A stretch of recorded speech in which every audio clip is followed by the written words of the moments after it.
The radio crackled with broken distress calls as Staff Sergeant Elena Voss watched through her scope as a convoy burned in the valley below. 3 miles away. Too far for anyone else. Not for her. But what the officers back at main base did not know was that the sniper they had exiled to this frozen mountaintop had been preparing for exactly this moment for 11 months. Elena adjusted her scope, watching the smoke rise against the white peaks of the Hindu Kush. The convoy was already gone, the firefight over before she could have intervened anyway. Just another reminder of how far removed Guard Post Falcon sat from anything that mattered. She logged the coordinates in her journal anyway, the same leather-bound notebook that held 11 months of meticulous observations. Wind patterns at dawn, temperature variations by altitude, snow density calculations, ballistic data that no one at main base cared about because no one believed this position would ever matter.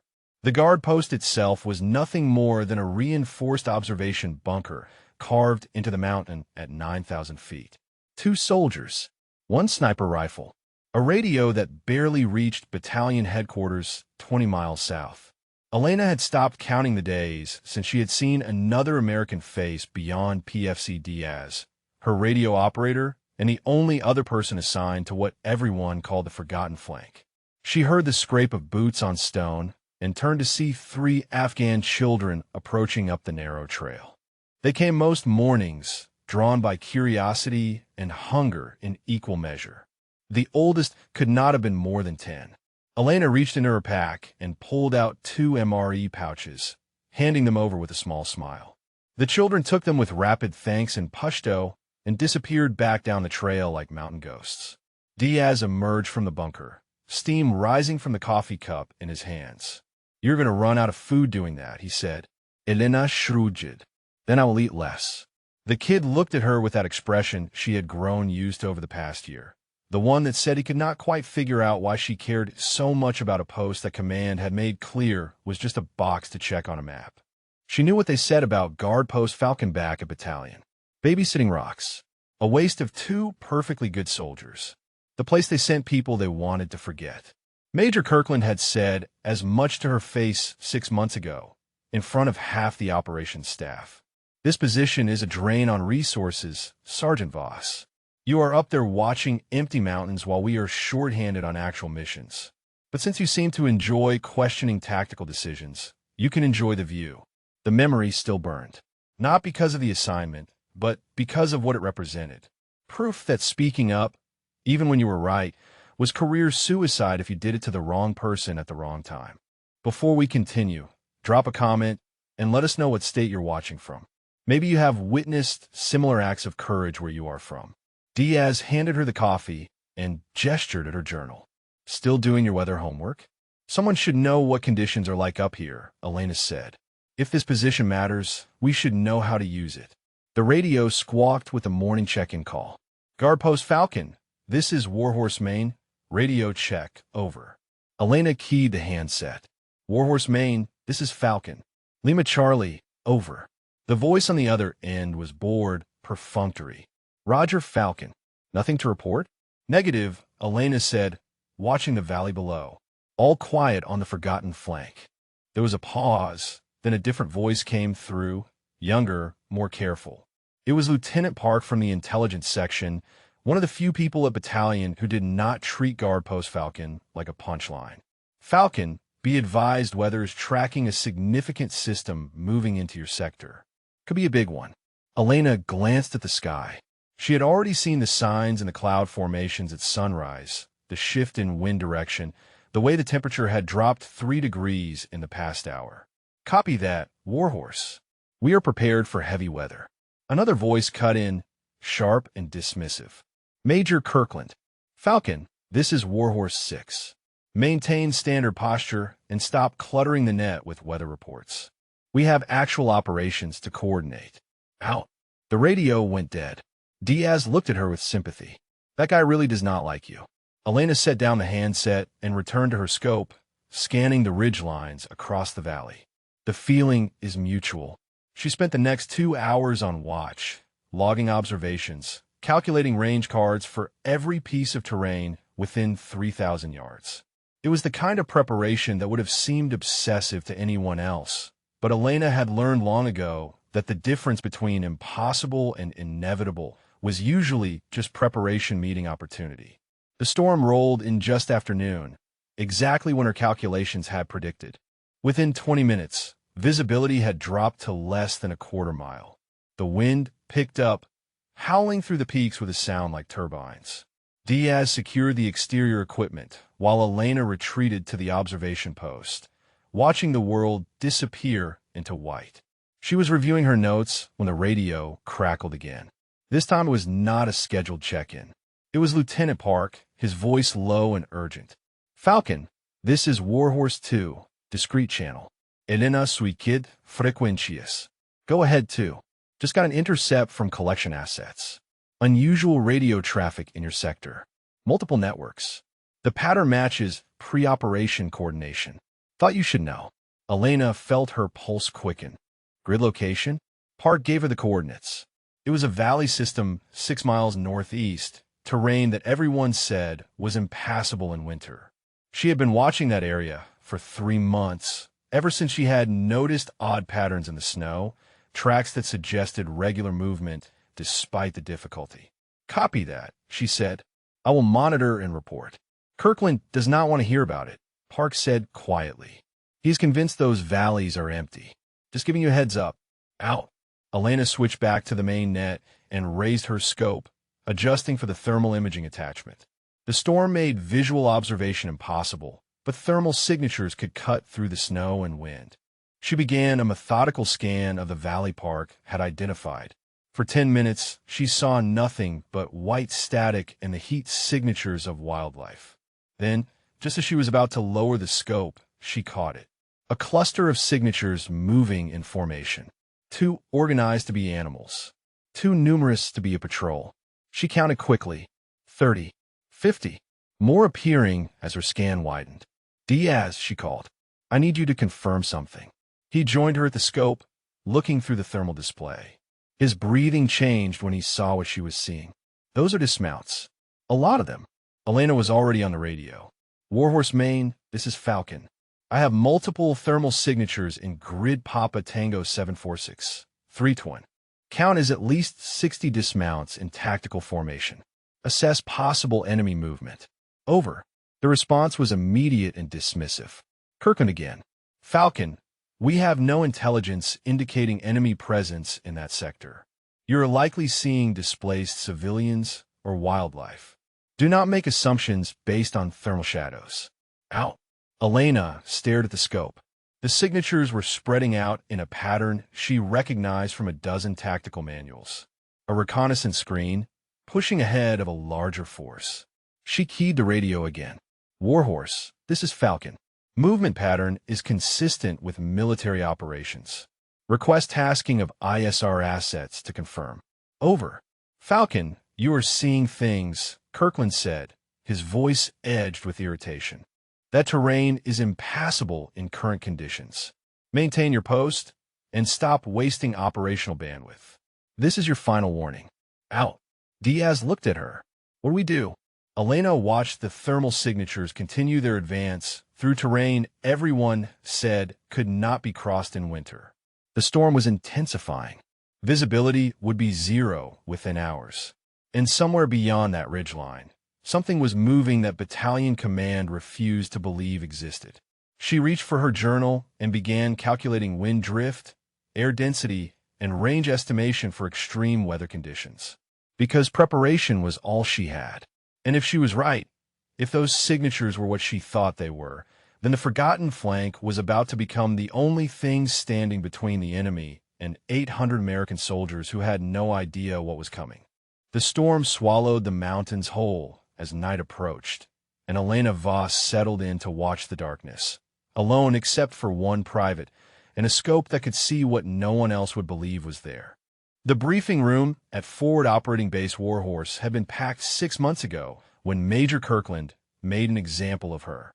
Elena could still see the faces of the other officers and senior NCOs, some sympathetic, most carefully neutral, all of them understanding the same lesson being delivered.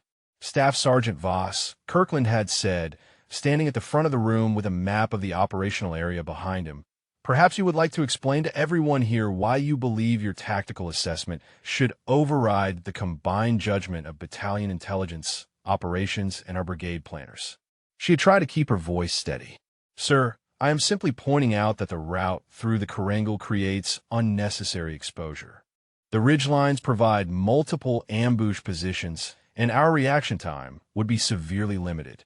An alternate route, adding 40 minutes to travel time, would reduce risk significantly. Kirkland had smiled then, the kind of smile that had nothing to do with humor. I see. And your extensive combat experience in this area makes you more qualified than the officers who planned this operation. How exactly? Someone in the back had coughed. Elena had felt the room shrink around her. Sir, I have been studying the terrain reports and recent activity patterns. The intelligence suggests increased enemy observation of that specific corridor. The major had turned to the map, making a show of examining it. Then he had faced the room again.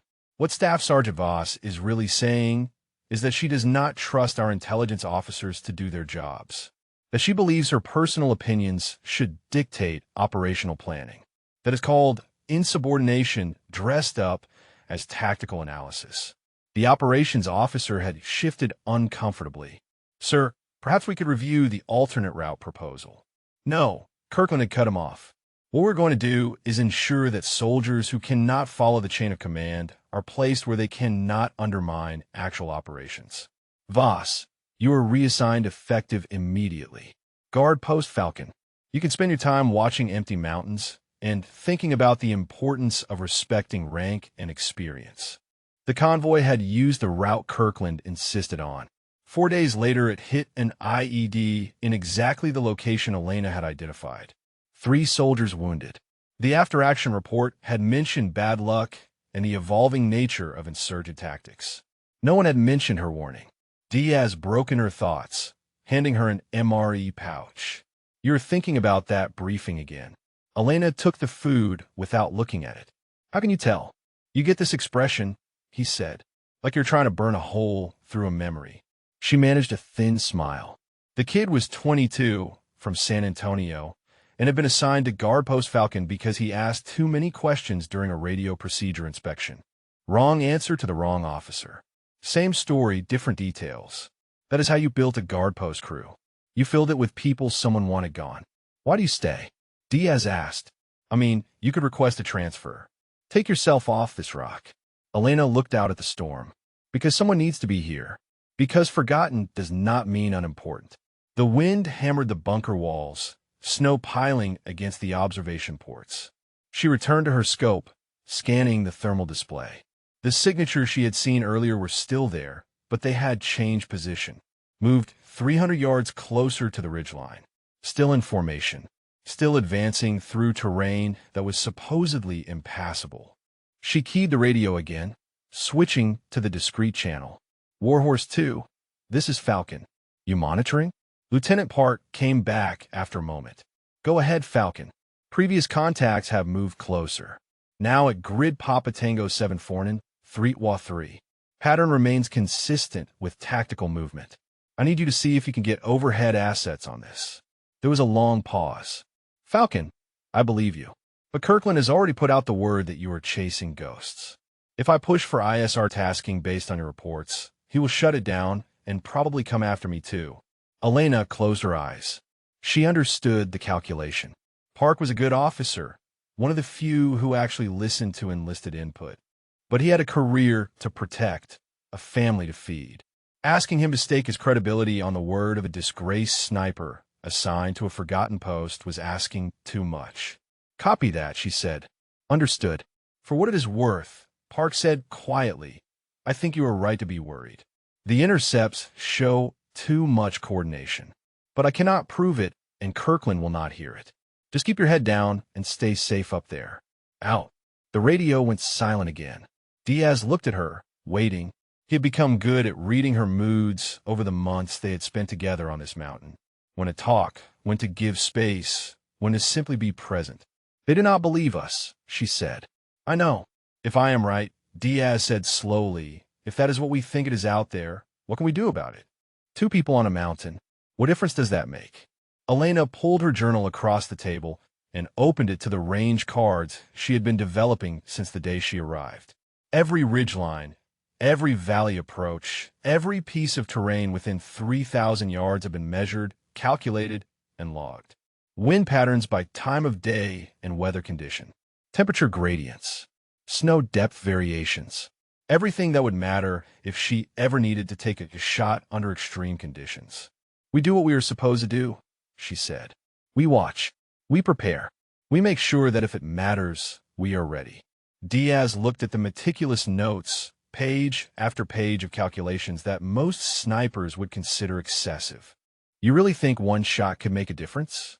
Elena thought about the convoy that had burned in the valley that morning, about the soldiers who had been hit on the route she had warned against, about all the times when being in the right position with the right preparation meant the difference between disaster and survival. She thought about her father, a ranger who had spent 30 years in service, who had told her before her first deployment that the most important fights were often the ones nobody saw coming. One shot can change everything, she said, if it is the right shot at the right time. The storm intensified through the evening. By nightfall, visibility was 0 beyond 50 feet. The temperature had dropped to 14 degrees. Wind gusts were hitting 40 miles per hour. It was exactly the kind of weather that made movement impossible, that made military operations unthinkable, that made everyone at battalion certain that nothing could be happening in Elena's sector. She stayed at the scope anyway, watching the thermal signatures that continued to multiply in the valley below. By midnight, she had counted over 200 individual heat sources, all moving with purpose, all advancing toward positions that would allow them to overlook the main supply route that fed the entire American presence in the region. She tried the radio one more time, switching to the battalion command net. Warhorse Maine, this is Falcon. Contact count now exceeds 200 dismounts in tactical formation. Request immediate ISR confirmation and alert quick reaction force to standby. This is a significant enemy formation. Over. The response was not from the operations center. It was Kirkland himself, his voice tight with barely controlled fury. Falcon, this is Warhorse 6 Actual. You are hereby ordered to cease all reporting on phantom contacts. You are creating false alarms, wasting resources, and demonstrating exactly why you were assigned to that post. One more report like this, and you will face formal charges for dereliction and insubordination. Maintain radio silence unless you are under direct attack. Do you understand? Over. Elena felt Diaz watching her. She looked at the thermal display one more time. The signatures were real. The movement was coordinated.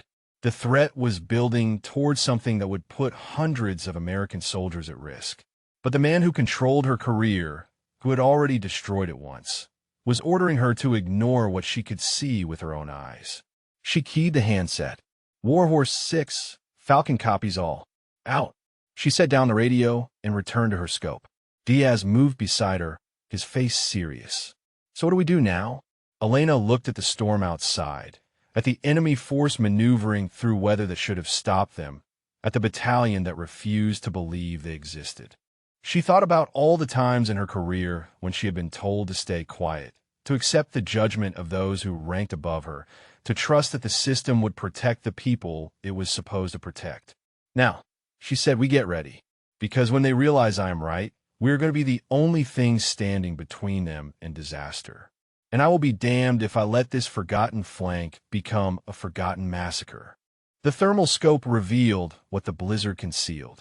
Elena watched the heat signatures spread across the valley floor like a slow-moving infection, each cluster representing 15 to 20 fighters. They were using the storm exactly as she would have used it, as cover for movement that would be impossible to detect through conventional observation. She marked their positions on her hand-drawn map, updating the plot every 30 minutes. The pattern was unmistakable now. They were not raiding. They were maneuvering for encirclement. The main American positions sat in a valley 20 miles south, anchored on 3 sides by mountains, but open to the northeast. That northeastern approach had always been considered secure, because the terrain was too difficult for large-scale movement. Except someone had apparently decided that difficult was not the same as impossible. Diaz leaned over her shoulder, studying the map. If they get into position on that ridgeline, they will have direct observation of the entire battalion area. Supply routes, patrol patterns, everything. More than that, Elena said quietly, they will be able to coordinate indirect fire. Mortars, rockets. They could hit the motor pool, the aid station, the TOC. And nobody will see it coming because nobody believes they are there. She picked up the radio handset, then set it back down. Kirkland's warning had been explicit. One more report, and she would face formal charges. Her career was already hanging by a thread. One more push, and it would snap completely. But what was a career worth if hundreds of soldiers died because she stayed silent? Diaz must have seen the conflict on her face. You're thinking about calling it in again. I'm thinking about what happens if I do not, she said. And what happens if I do? The young private sat down across from her, his expression serious beyond his years. My dad was a cop in San Antonio. He told me once that the hardest part of the job was knowing when to follow the rules and when to break them. Said that sometimes the right thing and the legal thing are not the same thing. Elena looked at him. What did he say you should do when that happens? He said you do what lets you sleep at night, even if it costs you everything else. The wind shrieked outside, driving snow against the bunker walls with the sound of thrown sand. Elena returned to the scope and continued her count.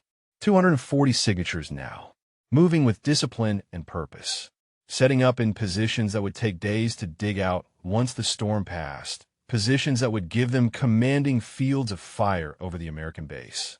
She thought about the soldiers at Warhorse. Most of them she had never met. Some she had trained with. A few she had served alongside on previous deployments. They were doing their jobs, trusting that the people responsible for security were doing theirs.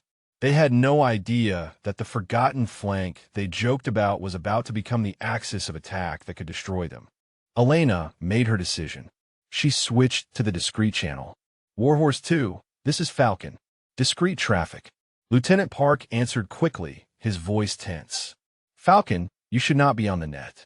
Kirkland is monitoring. I know, Elena said, but you need to hear this. Contact count is now 240 plus. They are establishing positions along the entire northeastern ridge complex. Pattern is consistent with preparation for coordinated attack on Battalion Main. This is not a patrol. This is a deliberate operation. There was a long silence. Then Park spoke, carefully. Falcon, even if I believed you, and I do, I have no way to get anyone else to listen. Kirkland has convinced the commander that you are unreliable. I pushed for ISR tasking an hour ago and got shut down hard.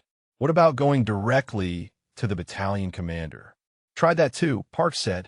Kirkland intercepted, said you were creating a pattern of false alarms, and that giving you attention was just encouraging it.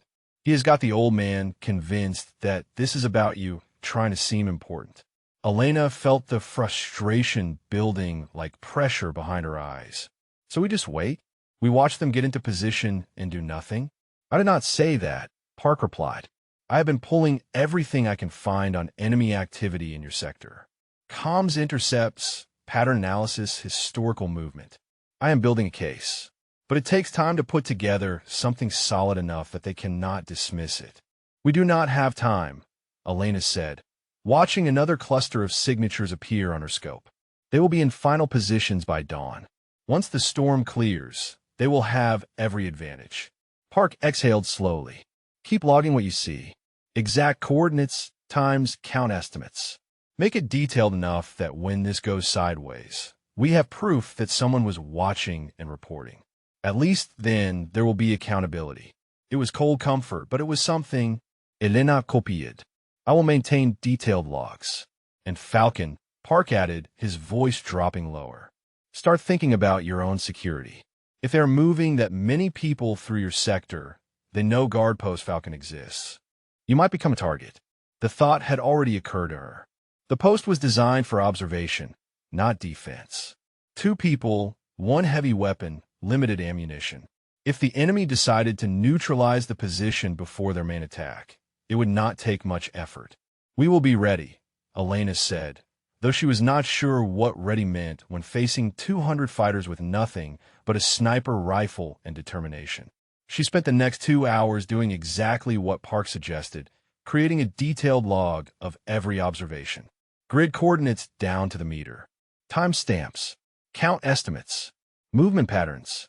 She sketched the tactical picture forming in the valley below, showing how each element was positioning to support the others. It was professional intelligence work, the kind that should have been going directly to the battalion operations center, the kind that could save lives if anyone would listen. Instead, it was going to a notebook that might never be read. Diaz took over watch while Elena tried to rest, but sleep would not come. She lay on the narrow cot in the back of the bunker, listening to the storm and thinking about all the variables that had to align for this to end in anything but disaster. The enemy had to reveal themselves clearly enough that battalion could not deny their presence. Air support had to be available despite the weather. The quick reaction force had to be able to reach threatened positions in time. And somehow, someway, Guardpost Falcon had to survive long enough to matter. The odds were not encouraging. She must have drifted off eventually because Diaz was shaking her shoulder, his voice urgent. "Sergeant, you need to see this." Elena was at the scope in seconds. The thermal display showed what she had been dreading. The enemy formations were no longer just moving into position. They were setting up what looked like heavy weapons systems. The signatures were larger, more stationary, arranged in the kind of spacing that suggested mortars or rocket launchers. She checked her watch. 0 for 30. Still hours before dawn. The storm was finally starting to weaken, the wind dropping from howling to merely strong. Within a few hours, visibility would improve enough for the enemy to begin operations. She keyed the radio one more time, knowing what it would cost, but unable to stop herself. "Warhorse Maine, this is Falcon. I have positive identification of heavy weapons systems being placed at multiple grid locations in my sector. This is preparation for indirect fire attack on battalion positions. I say again, this is imminent threat to Warhorse Maine. Over." The response was immediate and furious.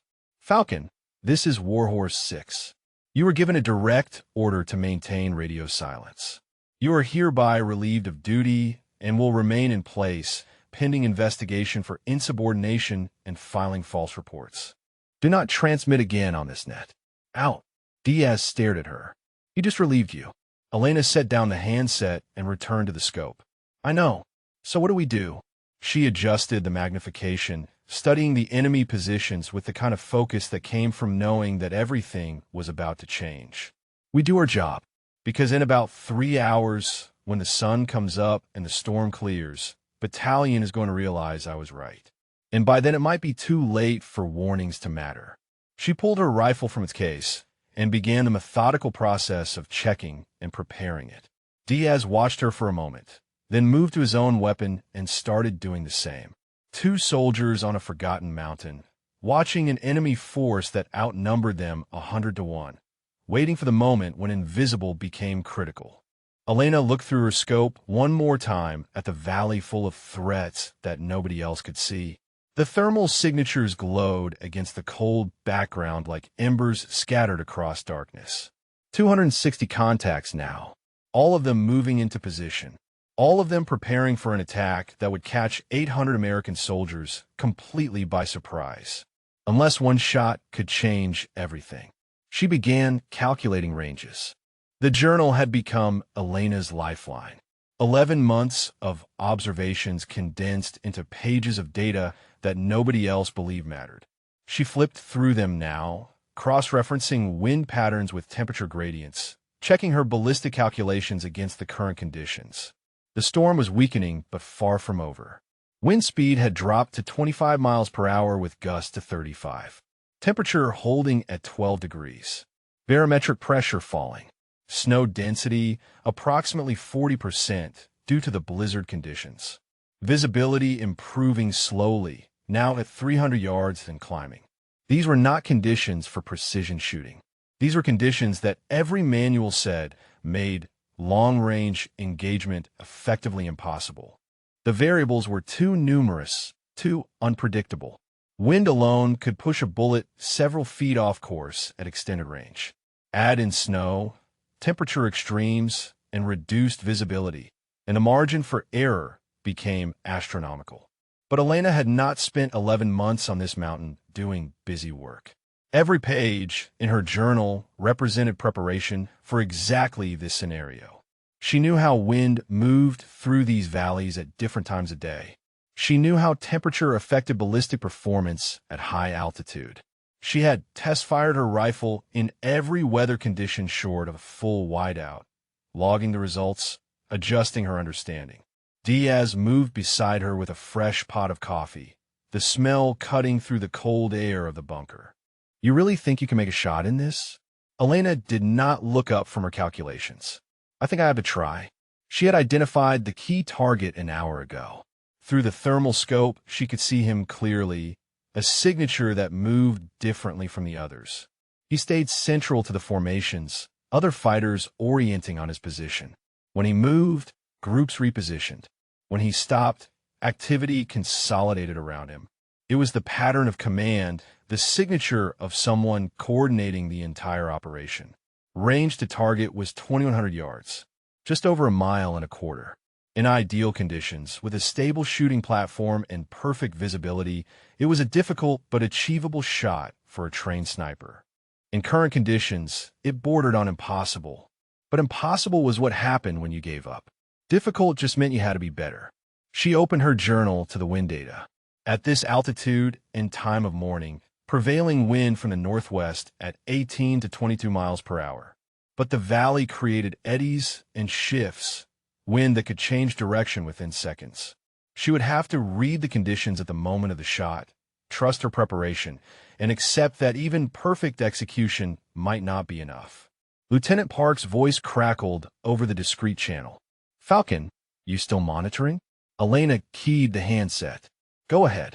I got approval for one overhead pass." Convince them it was routine weather reconnaissance. The imagery is going to take 30 minutes to process, but if your contacts are where you say they are, we will have proof. 30 minutes might be too late, Elena said, watching the enemy commander's thermal signature move between weapons positions. "They're almost done setting up."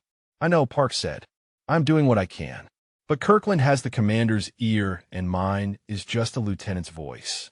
You need to understand, when this breaks, if it breaks the way you think, there's going to be accountability. People are going to want to know why we did not see it coming. "We did see it coming," Elena said quietly. "One person saw it. Nobody listened." There was a pause. "I listened. For what that is worth." It was worth something.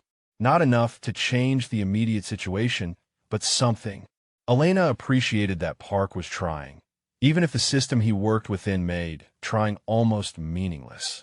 She turned her attention back to the scope and began the final preparation sequence. First, range verification. She used the milled reticle to confirm the 2,100-yard estimate, cross-checking against known terrain features. The number held steady. Second, environmental assessment. Wind speed and direction at her position, then attempting to read wind along the bullet's flight path. She watched snow blow across the valley, noting patterns and shifts. The wind was relatively consistent, but with periodic gusts that would require timing. Third, ballistic compensation. At 2,100 yards, her bullet would drop approximately 40 feet from bore line to target. Wind would push it another 6 to 8 feet right. Temperature and altitude would affect velocity. Snow in the air would create minimal but measurable drag. Each variable had to be calculated and converted into scope adjustment.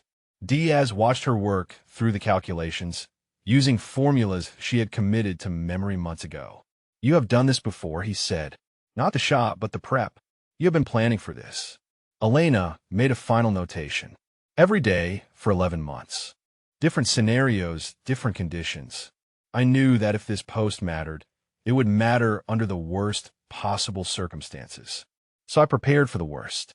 She adjusted her scope, dialing in the corrections for elevation and windage.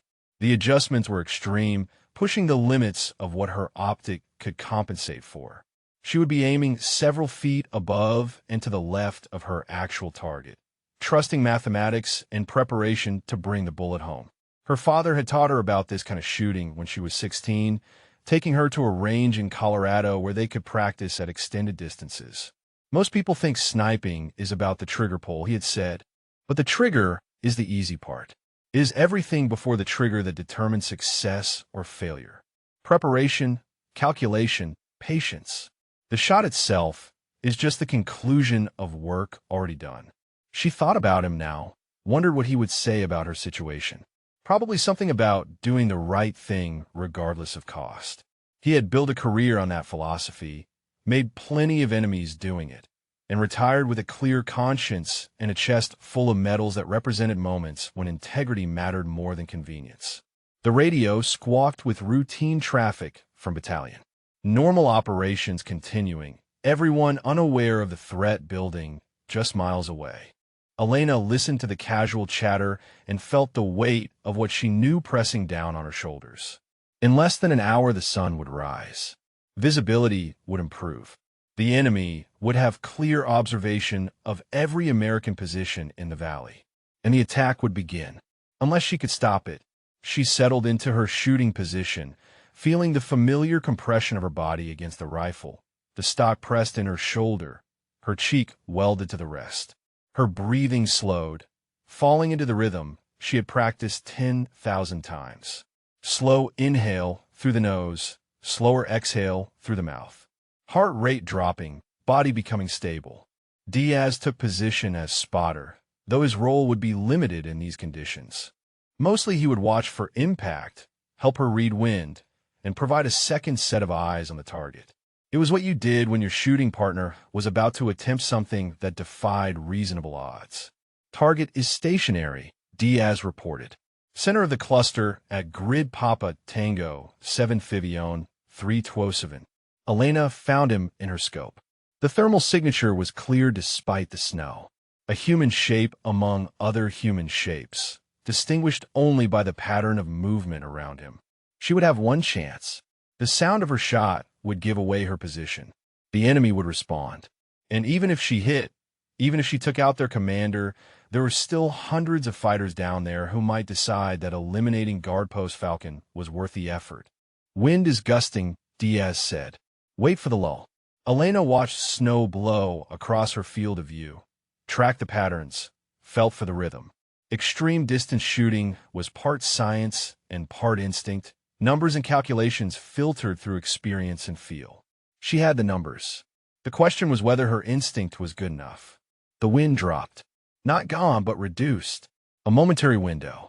She took up the slack in her trigger, feeling the resistance, the point where another ounce of pressure would break the shot. Her crosshairs were settled on empty air above and left of the target, an aiming point that looked absurd but represented her best calculation of where the bullet needed to start its journey. Breathing stopped. Heartbeat steady. The world narrowed to the scope and the target and the space between them. The trigger broke clean. The rifle recoiled against her shoulder, the sound cracking across the mountain like a branch snapping. The bullet left the muzzle at 2,800 feet per second, beginning its arc through wind and snow and freezing air toward a target more than a mile away. Time of flight would be nearly 4 seconds. An eternity. Enough time to doubt everything, to second-guess every calculation, to wonder if she had just wasted the only chance they had. Elena kept her scope on target, watching, waiting, holding her breath without meaning to. Then the thermal signature dropped. The thermal signature collapsed like a puppet with cut strings. Through the scope, Elena saw the heat bloom of other fighters converging on the position, confusion spreading through their ranks like ripples in water. She had hit him, 2,100 yards through a blizzard, a shot that should have been impossible, and she had made it. For exactly 3 seconds, she allowed herself to feel the surge of vindication, the proof that 11 months of preparation had not been wasted. Then training took over, and she was already scanning for secondary targets, looking for whoever would try to take command. Diaz was on the radio immediately, his voice urgent and professional. Warhorse Maine, this is Falcon. Shots fired. Enemy commander neutralized at Grid Papa Tango 7 Fivione 3 Twosevin. Enemy force is confirmed to 6 diplomas dismounts with heavy weapons. Sector is hot. I say again, sector is hot. Over. The response came back confused. Falcon, say again your last. You are reporting shots fired? Affirmative, Diaz said. Sniper engagement. Enemy force is real and present in strength. Request immediate QRF standby and air support. Over. There is chaos on the net now, multiple voices trying to talk at once. Then Kirkland cut through, his voice sharp with fury. Falcon, cease fire immediately. You are engaging without authorization. Remain in position and await instructions. Out. Elena ignored the radio and kept her eye to the scope. The enemy formation was reacting exactly as she had expected. Some fighters were taking cover. Others were trying to establish security. A few were pointing toward guard post Falcon, apparently having spotted her muzzle flash or worked out the shot geometry.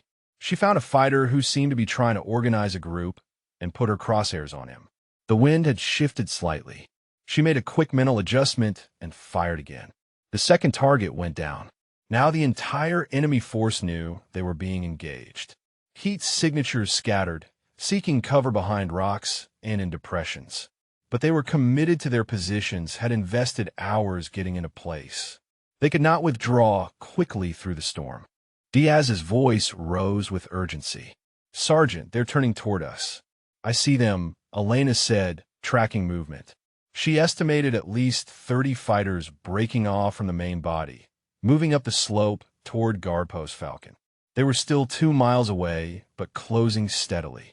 The radio erupted with Lieutenant Park's voice, cutting across the command net. Warhorse Main, this is Warhorse 2. Overhead imagery confirms Falcon's reports. I have positive identification of large enemy force at reported grids. Count is consistent with 200-plus dismounts. Request immediate alert of QRF and tasking of air assets. This is priority traffic. Over. There was a stunned silence. Then the battalion operations officer came on. All stations, this is Warhorse 3. Confirm previous traffic. We have visual confirmation of enemy presence? Affirmative, Park said. Imagery shows large formation with heavy weapons oriented on our positions. Falcon's reports were accurate. The net went quiet for 10 seconds. Elena could imagine the scene in the operations center. Officers scrambling to respond to a threat they had spent hours dismissing. Kirkland tried to explain how he had missed an enemy force this large. The battalion commander demanding answers while trying to coordinate a response. She did not have time to care about their embarrassment. The enemy element moving toward her position was gaining ground quickly despite the snow. They would reach the base of her mountain in 20 minutes. After that, it would be a climbing fight, defenders trying to hold high ground against attackers who had numbers and determination. She keyed the radio. Warhorse Main, Falcon. Element of approximately 30 enemy, moving on my position from the northeast. I am engaging, but will need support. Over. The operations officer responded immediately. Falcon, Roger. QRF is spinning up now. We have Apaches launching from Maine. They will be overhead in 15 mics. Can you hold? Elena looked at Diaz. The kid had moved to the machine gun position, checking the belt feed and sight alignment. 2 soldiers with limited ammunition against 30 attackers in a bunker designed for observation rather than defense. 15 minutes might as well be 15 hours.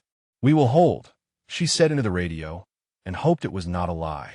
She returned to the scope and began taking methodical shots at the advancing enemy. Each trigger pull was a calculation, an adjustment for range and wind and the movement of her targets. Some shots connected. Others disappeared into the snow. But each one forced the attackers to slow down, to think twice about their approach.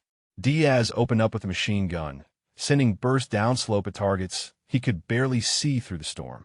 The heavy weapon hammered against its mount, tracers cutting bright lines through the white chaos. It was suppressive fire more than aimed shooting, but it added to the enemy's problems. The radio crackled with updates. QRF rolling now with 2 platoons. Apaches airborne, but dealing with weather delays. Battalion going to full alert. Fighting positions being manned.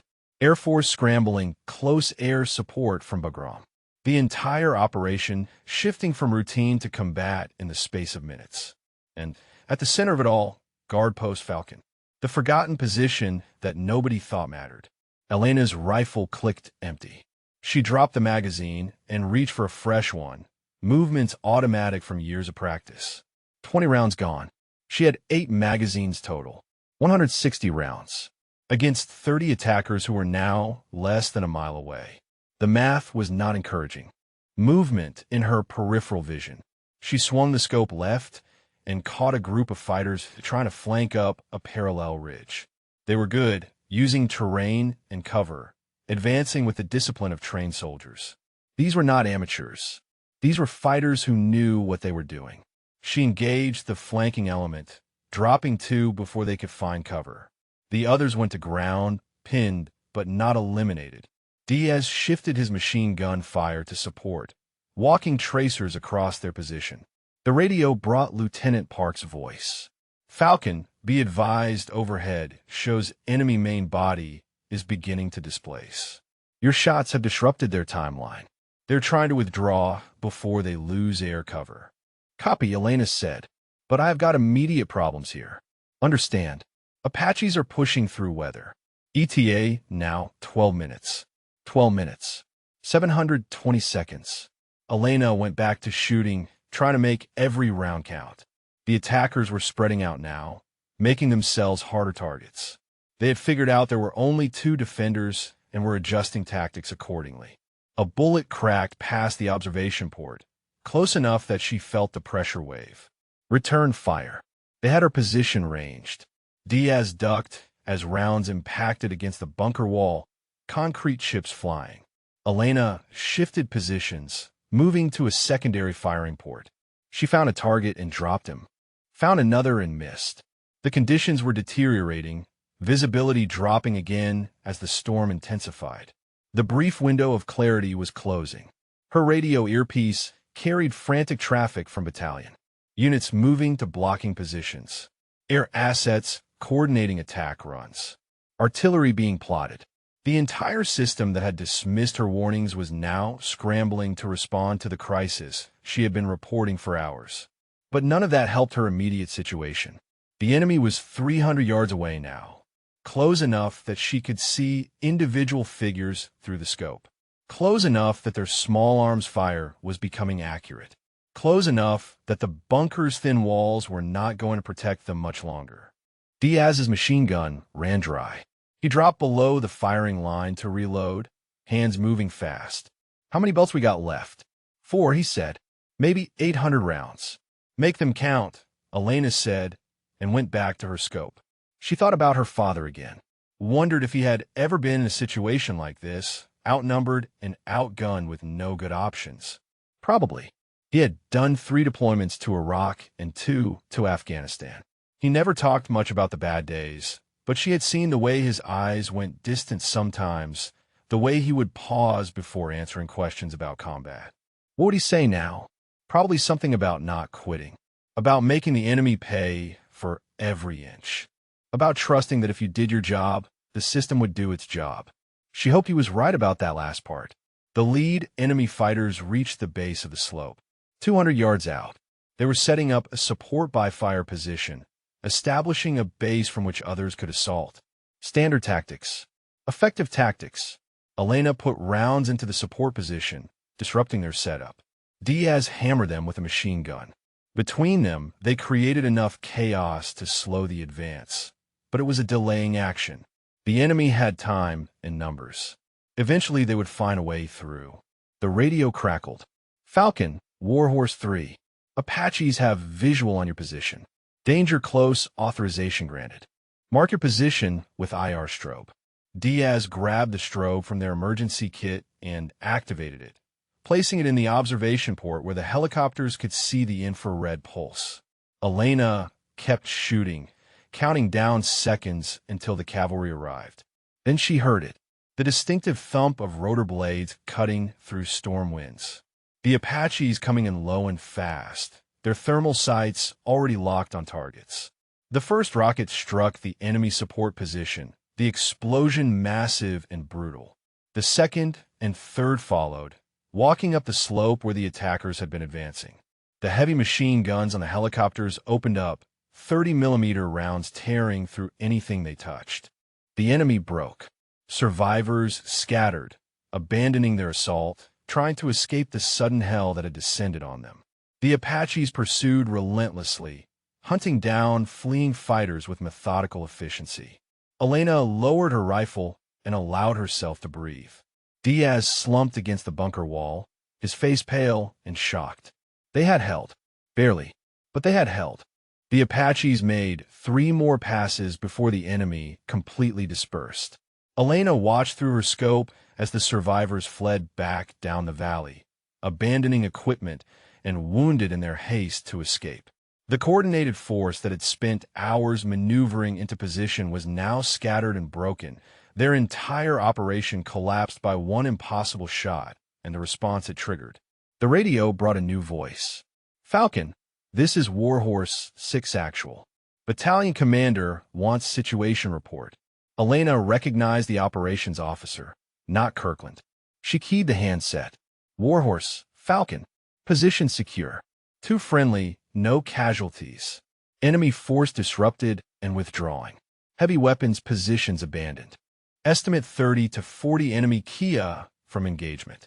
Over. Roger, Falcon.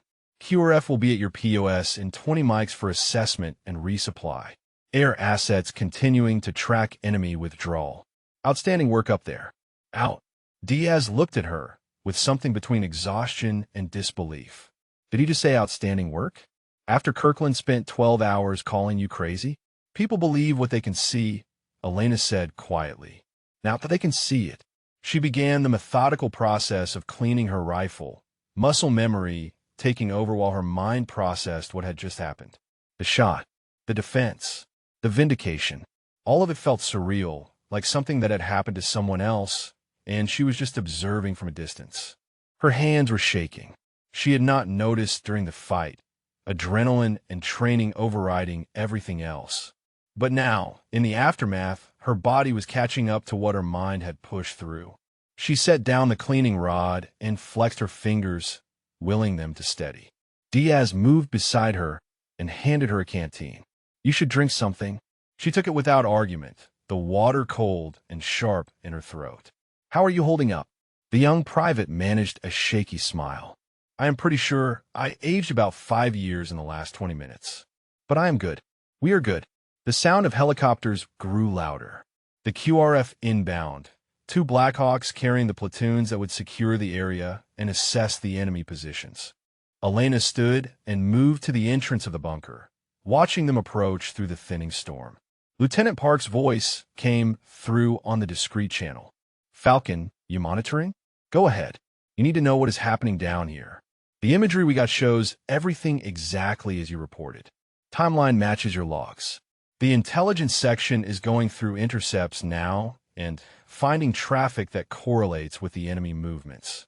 Your journal, the one you have been keeping, that is going to be critical evidence." "Evidence for what?" "For the investigation into why nobody listened." Park paused. "Kirkland is being relieved. The battalion commander is furious. We had multiple warnings from a trained observer, and command dismissed all of them. People are going to want accountability." Elena felt no satisfaction in that. Kirkland's career ending did not erase the fact that it had almost cost hundreds of lives. It did not change the hours she had spent watching a threat grow while being ordered to stay silent. Justice after the fact was better than nothing, but it was not the same as preventing the crisis in the first place.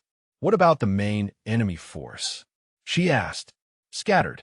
Your shot took out their commander and threw their whole operation into chaos. Without coordination, they could not execute. Air assets are hitting them as they withdraw. Artillery is working the valley. We probably disrupted something that was meant to be a major attack on our positions." Probably, Elena thought. They would never know for certain what the enemy had planned, only that they had failed to execute it. The intelligence analysis would take weeks, piecing together intercepts and prisoner statements and capture documents. But the basic truth was clear. A large, organized force had tried to position itself for an attack, and one sniper on a forgotten mountain had stopped them. The Blackhawks touched down 50 yards from the bunker, rotors throwing snow in all directions. Soldiers poured out, weapons ready, establishing security. A captain approached the bunker, his expression a mix of respect and something else. Curiosity, maybe, or reassessment. Staff Sergeant Voss? Elena nodded. Sir, Captain Brennan, Charlie Company. I am here to secure your position and get you what you need. He looked past her into the bunker, taking in the sparse accommodations, the makeshift fighting position, the evidence of the defense they had just mounted. Hell of a fight you put up. We did what we had to do, Elena said. Brennan gestured toward the valley. I have got orders to sweep the enemy positions, collect intelligence, assess what they were planning. Your grids were dead accurate. We are finding exactly what you reported. Heavy weapons, ammunition caches, fighting positions dug in and ready to go. How many casualties did we prevent? Elena asked. Brennan shook his head. Hard to say for certain. But if they had gotten those mortars operational with observation on our base, could have been catastrophic. You saved lives today, Sergeant. A lot of lives. The words should have felt good, should have brought some sense of accomplishment or pride. Instead, Elena just felt tired. Tired of fighting to be heard. Tired of being right and having it matter only after the crisis. Tired of being the one who saw what others refused to believe. A medic approached and checked both her and Diaz over, professional and efficient. No wounds, but signs of extreme stress and exhaustion. The medic recommended they both get looked at more thoroughly once they returned to main base. We are fine here, Elena said. Ma'am, with respect, you just fought off a company-sized element with 2 people. You're getting checked out whether you want to or not. Captain's orders. Brennan confirmed with a nod. My bird is taking you back to Warhorse. Your relief team will hold the position. Non-negotiable. Elena wanted to argue, but recognized futility when she saw it. She gathered her gear, checked that her rifle was secure, and collected her journal. The leather cover was worn from 11 months of use, the pages filled with observations that had finally mattered. Diaz followed her to the helicopter, both of them moving with the careful deliberation of people running on fumes. As they lifted off, Elena looked down at Guard Post Falcon. The bunker that had been her home, her prison, and ultimately her proof. From air, it looked insignificant, just a small structure on a vast mountain. Easy to forget, easy to dismiss, but she had held it, and that had made all the difference. The flight to Warhorse took 15 minutes. Elena spent it watching the valley below, seeing the evidence of the battle scattered across the snow. Enemy bodies, abandoned equipment, the craters from Apache rockets. All of it proof that the forgotten flank had been anything but irrelevant. They landed on the main pad and were immediately surrounded by personnel. The battalion commander himself was there, a colonel with 30 years of service and an expression that suggested he had questions that needed answers. Staff Sergeant Voss, he said, I need you to walk me through everything. From the beginning. Elena straightened despite her exhaustion. Sir, it started 11 months ago when I was assigned to Guard Post Falcon. The colonel listened as she laid out the timeline. The observations, the pattern recognition, the warnings that were dismissed, the impossible shot that broke the enemy formation. He asked pointed questions, taking notes, building a picture of systemic failure that had almost become catastrophe. When she finished, he was quiet for a long moment. Then he spoke, his voice carrying the weight of command and regret. Sergeant, you were right and we were wrong. That is going to be in my official report. You did your job despite every obstacle we put in your way. That takes courage and integrity. He paused, then added, I am recommending you for the Silver Star. That shot alone would justify it. Everything else just reinforces that you are exactly the kind of soldier we need. Elena did not know what to say to that. The medal felt less important than the acknowledgement. The recognition that she had not been crazy or insubordinate or desperate for attention. She had been right, and now, finally someone with authority was saying it. Thank you, sir, she managed. Get some rest, the colonel said. We will debrief more thoroughly tomorrow. And, Sergeant? Guard Post Falcon stays active and properly supported. No more forgotten positions. You have made sure of that. As Elena walked toward the medical tent, Diaz beside her, she felt something shift inside her. The anger that had sustained her for months was fading, replaced by something quieter but more solid. Purpose. Proof that the work mattered. That positions everyone dismissed could be exactly where the critical fight happened. She thought about all the soldiers like her, assigned to unglamorous posts, doing essential work that nobody noticed until crisis hit. Maybe her story would change something for them. Maybe the system would learn. Or maybe it would forget again in 6 months, and someone else would have to fight the same battle. Either way, Elena Vos had held the forgotten flank. And when it mattered most, that had been enough.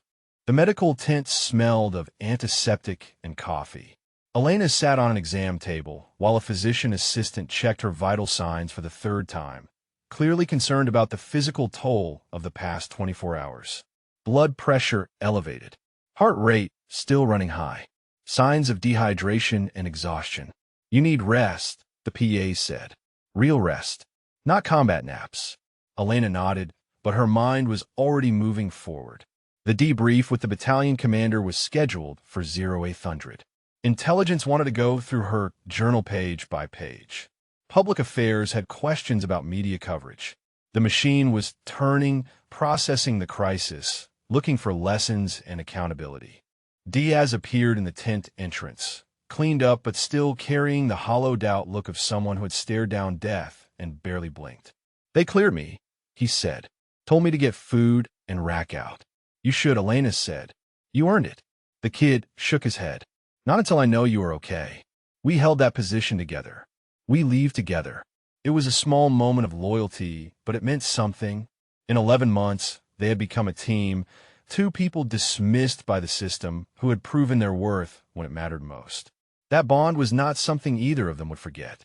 Lieutenant Park entered the tent, his uniform showing signs of the long night. He looked exhausted but satisfied, the expression of someone who had finally been proven right after being ignored. "Sergeant Vos, glad to see you are in one piece." "Barely," Elena said with a faint smile. "Thanks for backing me up." The overhead imagery made the difference. Park pulled up a chair and sat down heavily. "I should have pushed harder earlier. Should have gone over Kirkland's head when I knew you were right. I let procedure and politics stop me from doing what needed to be done." "You did what you could," Elena said. "The system does not make it easy to challenge authority." "No, but that is not an excuse." Park looked at her directly. "You challenged it. You kept reporting despite being threatened with court-martial. You took that shot knowing it could end your career. That is the kind of courage we were supposed to have, and I did not show it." Elena appreciated the honesty. Too many officers would have taken credit or made excuses. Park was doing neither, just acknowledging the gap between what he should have done and what he actually did. That took its own kind of courage. "What happens now?" she asked. Park glanced around to make sure they had privacy. "Kirkland is being escorted off base as we speak. Relief for cause. The investigation is going to be brutal for him. Multiple failures of leadership, ignoring credible intelligence, threatening subordinates who were doing their jobs. His career is over, and he might face criminal charges." "And the rest of the battalion?" "We're doing a complete review of how we assess intelligence from remote positions. Your journal is being used as a case study in proper observation and reporting. The colonel wants every guard post upgraded and properly resourced. He's calling them Vos positions now, informally. Places that matter even when people do not think they do." Elena felt something tighten in her chest. Not pride exactly, but recognition. Her father had always said that the best legacy was not awards or promotions, but changing the system so others did not have to fight the same battles. Maybe she had done that. "The Silver Star recommendation is moving forward," Park continued. "Fast-tracked. They want to present it while the story is fresh. Public affairs thinks it will be good for morale, showing that individual initiative and courage still matter." That last part made Elena uncomfortable. She had not done any of this for recognition or media attention. She had done it because it was her job and because lives depended on it. Turning it into a publicity event felt wrong somehow. I did not do this for medals, she said quietly. I know, Park replied, but sometimes the system needs heroes. Not the fake ones they manufacture, but real ones who did hard things for the right reasons. You are that, whether you want to be or not. The PA returned and insisted that both Elena and Diaz needed immediate rest. Park left with a promise to coordinate schedules so the debriefings did not completely overwhelm them. As he walked out, Elena saw the respect in his posture, the way he carried himself around her differently now. She was no longer just a sergeant who asked inconvenient questions. She was the sniper who saved the battalion. The transition felt strange. They gave her a bunk in the female NCO quarters, a real bed with clean sheets, and a door that locked. Luxury after 11 months on a mountain. She should have crashed immediately, but sleep would not come. Her mind kept replaying the shot, the calculation, the moment when the thermal signature dropped. 2,100 yards. Impossible condition. One chance. She had made it count. Eventually exhaustion won, and she drifted into fitful sleep, dreams mixing memory with imagination. Her father telling her about the importance of preparation. The convoy burning in the valley. Kirkland's contemptuous smile. The thermal scope showing targets nobody else could see. All of it fragmenting and reforming in patterns that made no sense. She woke to someone knocking on the door. Disoriented, she checked her watch. 1,700 hours. She had slept for almost 8 hours. The knock came again, insistent. Elena opened the door to find a full colonel she did not recognize, accompanied by the battalion commander. Both looked serious but not hostile. The unfamiliar colonel spoke first. Staff Sergeant Voss, I am Colonel Morrison from Brigade. I apologize for the intrusion, but we need to discuss something time-sensitive. She stepped back and let them in, suddenly conscious of her rumpled appearance in the cramped quarters. Sir, I can get cleaned up if you need formal debrief. Morrison waved that off. This is not official yet. Just a conversation. He settled into the room's single chair while the battalion commander remained standing. We have been reviewing your records. Your performance at Guard Post Falcon was exceptional, but it is not an anomaly. Your entire career shows the same pattern. Attention to detail. Initiativa. Courage to speak up when you see problems. Elena waited, unsure where this was going. Morrison continued. We have a program at Fort Benning. Advanced sniper training with a focus on training the next generation of long-range marksmen. We need instructors who can teach not just the mechanics, but the mindset. How to see what others miss. How to make impossible shots. How to hold your ground when everyone says it does not matter. He paused, letting that sink in. We want you for that program. Instructor position. You'll be training the snipers who deploy to the worst places, handle the hardest missions. Teaching them what you know. It was the last thing Elena had expected. Instructor duty was competitive, usually reserved for senior NCOs with decades of experience and political connections. She was a staff sergeant who had spent the last year in exile on a mountain. Sir, I am honored, but there are people far more qualified. The battalion commander spoke up. Before today, I might have agreed. But what you did was not just about the shot. It was about seeing the problem before anyone else, preparing for contingencies nobody thought possible, and having the courage to act when the system failed. That is exactly what we need to teach. Morrison stood. Think about it. The assignment would not start for 3 months, gives you time to recover and close out here. But I need an answer soon. We are building something important, and you're the kind of soldier we want leading it. After they left, Elena sat on her bunk and tried to process the offer. Leave Afghanistan. Go to Fort Benning. Become an instructor. Shape the next generation. It was everything her father had worked toward in his own career, passing on knowledge so others could be better prepared. But it also meant leaving the work she had proven mattered. Guard Post Falcon would get new occupants, soldiers who would benefit from the resources and respect she had fought for. But would they have the same dedication? The same willingness to trust their observations against official dismissal? She thought about Diaz, about Lieutenant Park, about all the soldiers who had been overlooked or dismissed. The system was changing because of what happened, but change was fragile. It needed people who remembered why it mattered, who could keep pushing when the memory faded. Maybe that was the argument for accepting. She could teach dozens of snipers to see what she saw, to prepare like she prepared, to have courage when it counted. Multiply her impact beyond what one person could achieve alone. Her father would have said yes in a heartbeat, would have seen it as the next mission, the next way to serve. But he had also taught her to trust her instincts, to make decisions based on what she knew was right rather than what looked good on paper. Elena pulled out her journal and flipped to a blank page. She began writing, organizing her thoughts the way she organized everything else. Methodically, carefully, looking for the pattern that would tell her which direction to go. By the time Diaz knocked on her door an hour later, she had her answer. Diaz stood in the doorway with 2 trays of hot food from the dining facility. Figured you might be hungry. They're doing steak tonight. Real steak, not the mystery meat we usually get.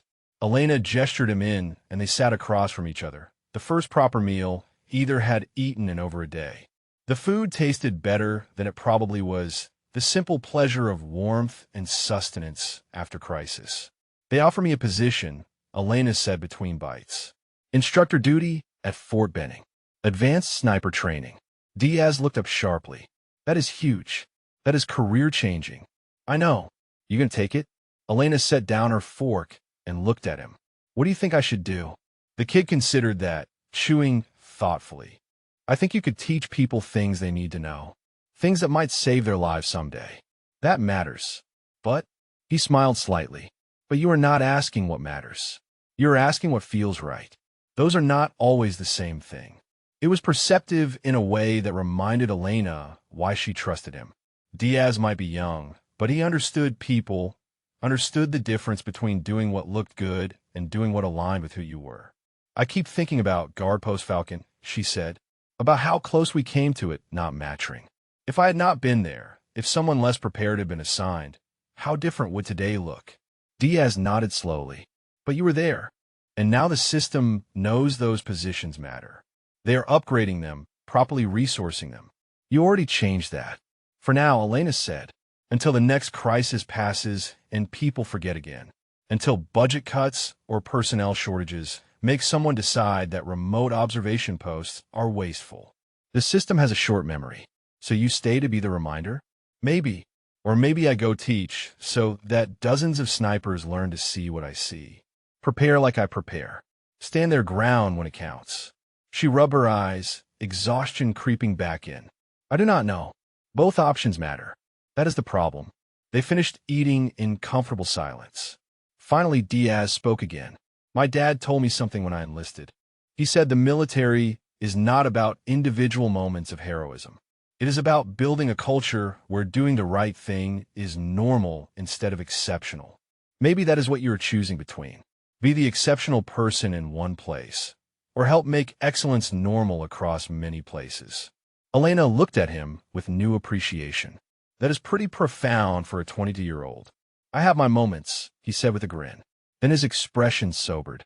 Whatever you decide, I want you to know working with you changed how I see this job. Before Guard Post Falcon, I thought I had been sent away to be forgotten. You showed me that every position matters if you approach it right.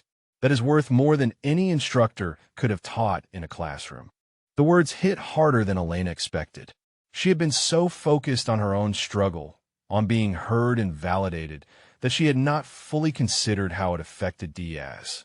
He had watched her refuse to quit, refuse to accept that their position was meaningless, refuse to stop preparing even when nobody cared. That example had shaped him in ways formal training never could. Maybe that was the answer. Not choosing between the two options, but recognizing that she had already been teaching. The question was scale and method. A knock interrupted her thoughts. Lieutenant Park entered, looking apologetic. Sorry to intrude. The intelligence debriefing got moved up. They need you in 30 minutes.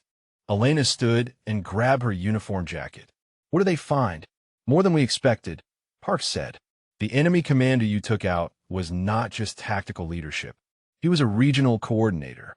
The communications we captured from the bodies show he was orchestrating operations across 3 provinces. Your shot did not just stop one attack. It decapitated a major network. Diaz whistled low. One shot really did change everything. Park nodded. They are finding connections to attacks that failed over the past 6 months, operations that fell apart at critical moments. Turns out he was the guy pulling it all together. Without him, the whole structure is fragmenting. Elena tried to absorb that. She had known the shot was important, had understood it disrupted their immediate operation. But this was bigger, the kind of strategic impact that intelligence analysts would study for years. The debrief is going to be thorough, Park continued. They want every detail. How you identified him, how you calculated the shot, everything. The whole engagement is being written up as a case study. Great, Elena muttered. More attention. Park smiled sympathetically. You're a headline now, Sergeant. Might as well get used to it. The intelligence debriefing took 3 hours. Elena walked them through her observations, showed them her journal entries, explained her methodology for tracking patterns and identifying leadership. The analysts asked penetrating questions, pushing for details, correlating her reports with signals intelligence they had collected. What emerged was a picture of meticulous observation meeting lucky timing. The enemy commander had been cautious for months, never exposed for long periods. But the storm it should have provided perfect cover had instead created the conditions where Elena could engage without detection until it was too late. Her preparation had positioned her to exploit that window. One of the analysts, a major with combat deployment experience, summarized it best. 99% of the time, your preparation would not have mattered. But that 1%, that moment when everything aligned, you were ready. That is the definition of professional excellence. After the debrief, Elena found herself walking the base perimeter as night fell. The storm had completely cleared, leaving the mountains sharp and clean against a darkening sky. Somewhere out there was Guard Post Falcon, likely occupied by her relief team now, soldiers who would benefit from everything she had fought for. Her phone buzzed with a message. Her father. Heard about what happened. Tried to call, but you were probably swamped. Proud of you. Call when you can. She smiled. He would have details by now, probably heard through military channels before any official announcement. We'll want to hear the story directly, compare notes on long-range shooting, talk through the decision-making. He would also push her toward the instructor position, would see it as the logical next step, the way to multiply impact. But he would also understand if she chose differently, would respect that she had earned the right to make her own call. Elena found a quiet spot overlooking the valley and dialed his number. He answered on the first ring. There is my sniper, he said, warmth flooding through the connection. Tell me everything. She did. Walked him through the 11 months of preparation, the growing threat, the dismissals, the impossible shot. He listened without interrupting, the way he always did when she talked about important things. When she finished, there was a long pause. 2,100 yards in a blizzard, he said finally. That is not luck. That is skill meeting opportunity. That is what the analyst said. They are right. He paused again. I'm guessing they offered you something. Instructor duty? How did you know? Because that is what I would do if I were them. You just proved you can teach people to see what they miss. That is rarer than good shooting. Elena took a breath. I have not decided yet. Good, her father said. Do not decide based on what sounds impressive or what other people think you should do. Decide based on where you can do the most good, where your skills match the need. You will know when you are ready. They talked for another 20 minutes about family, about her mother's reaction when she heard the news, about his own experiences with career decisions. When they hung up, Elena felt clearer. Not certain, but clearer. She walked back toward her quarters and found Diaz waiting on the steps. Everything okay? Getting there, she said. Did you need something? He held out a folder.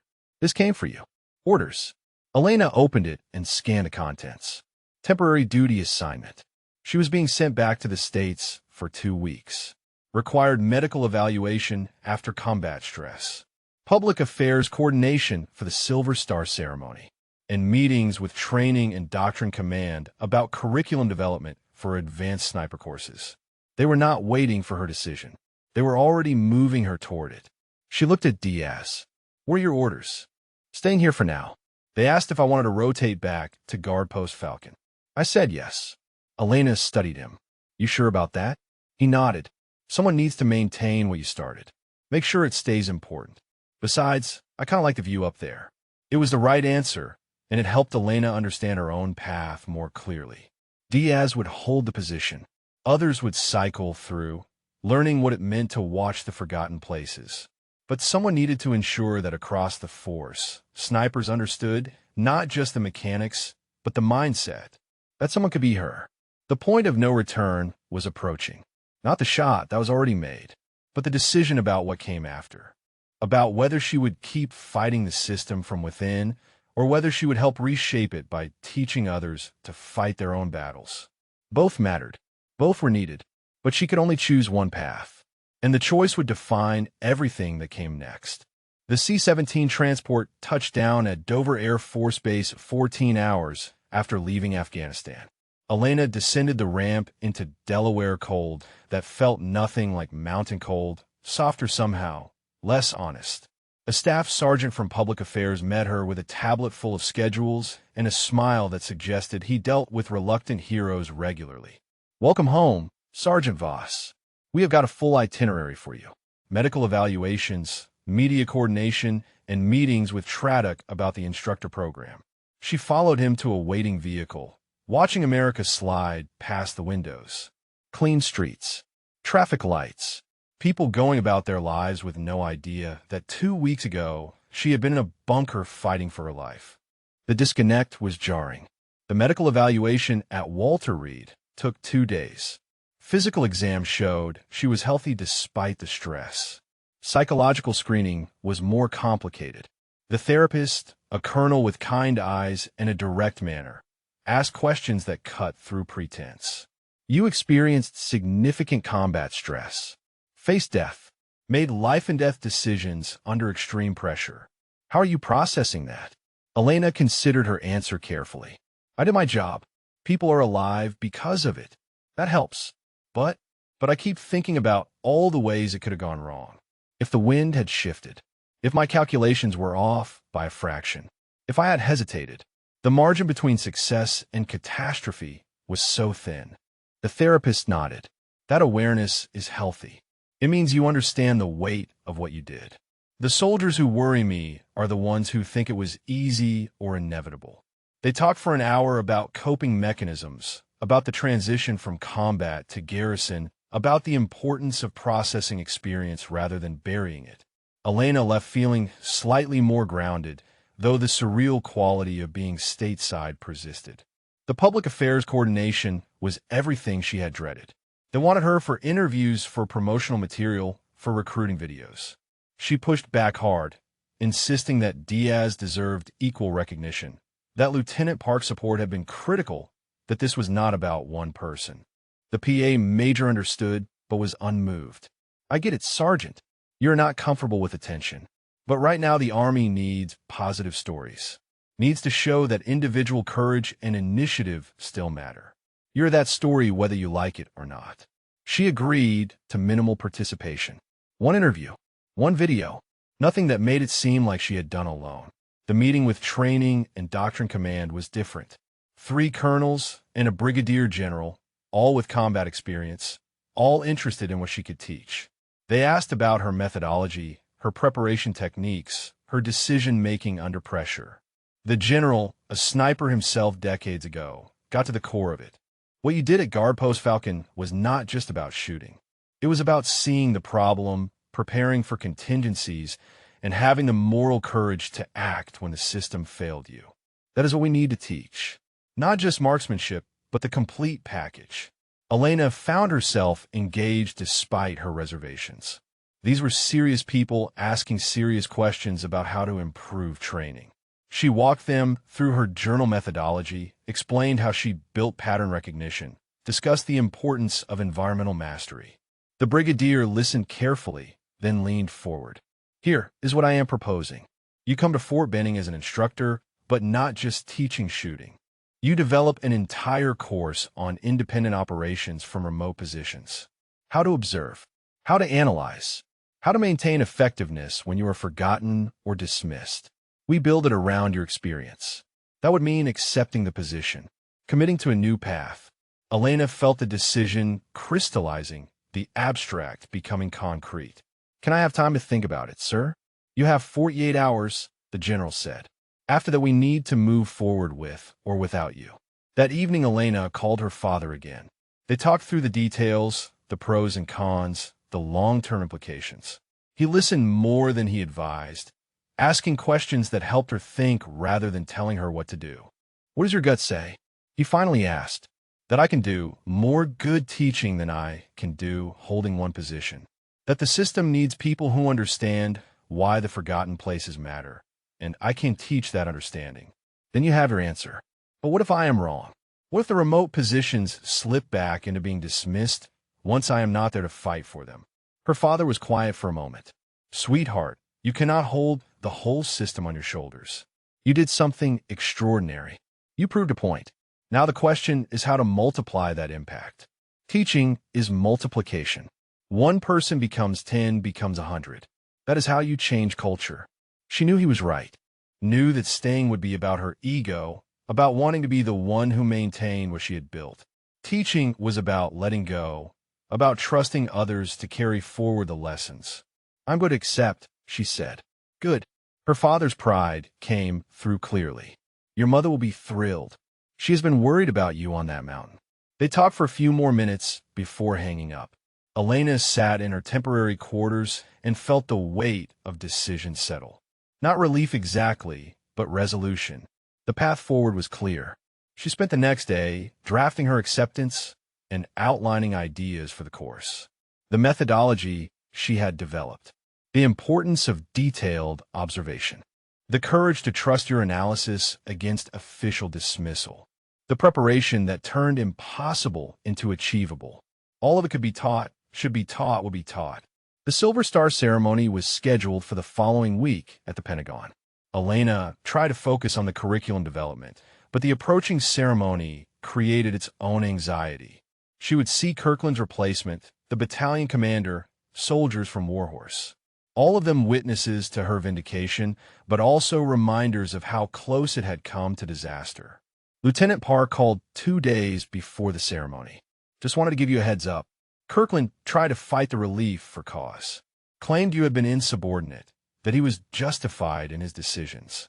Elena felt her jaw tighten. And the investigation shut him down completely.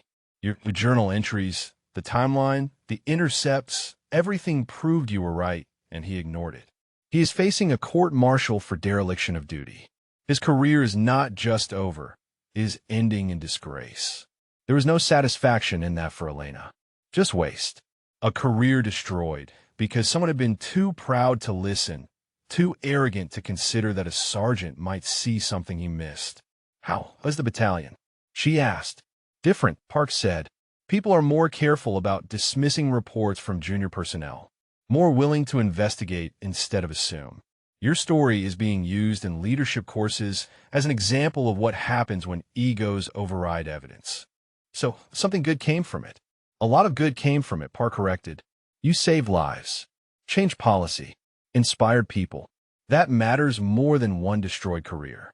They talked about the ceremony, about who would be there, about the speech the general was planning. Park would attend, representing the intelligence section that had finally listened. Diaz was being flown in from Afghanistan.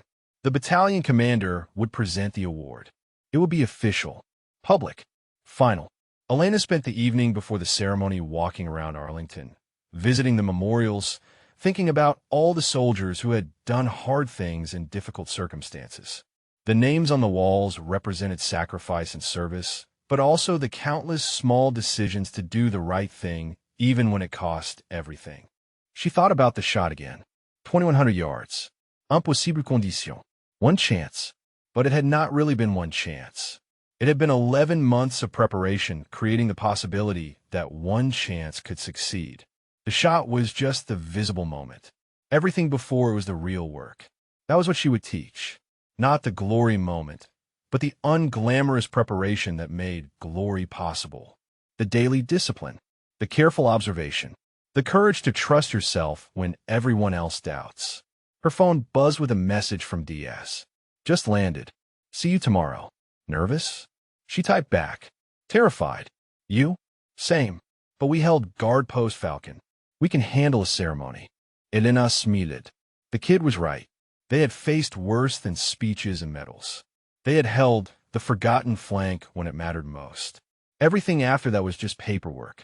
She went to bed early, knowing that tomorrow would be long and difficult in different ways than combat, but also knowing that she had made her choice.